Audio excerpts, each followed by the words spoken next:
Kung sa kapitolyo, way madawat nga bonus sa mga empleyado sumaabot nilang founding anniversary, apan sa dakbayan sa Mandaue, medyo sadya. Adunay paaboto na mga trabahante sa sunod buwan sa ilang Charter Day. Anong report ni Nico Serino.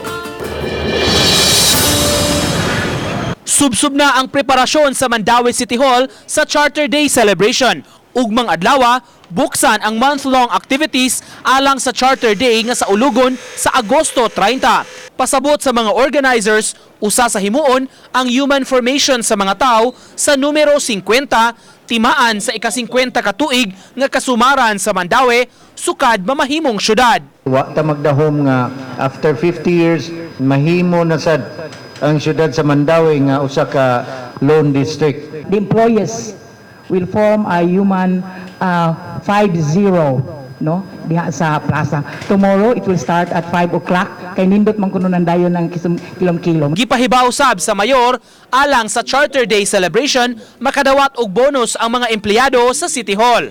Charter Day incentives 25,000 sa mga regular employees.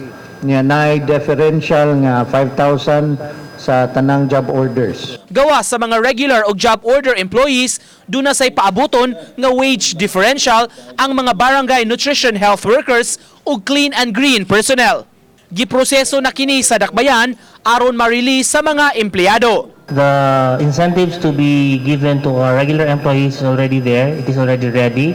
The local finance committee has already made our recommendation, and I believe the ordinance is already being crafted by the Sagadiang Panlungsod. Dungan sa Charter Day celebration, sa Agosto usab ilusad ang Mandaue Business Month nga kalihukan sa Mandaue Chamber of Commerce and Industry. We focus on environment, we focus on business, we focus on mga seminars, we focus on mga medical.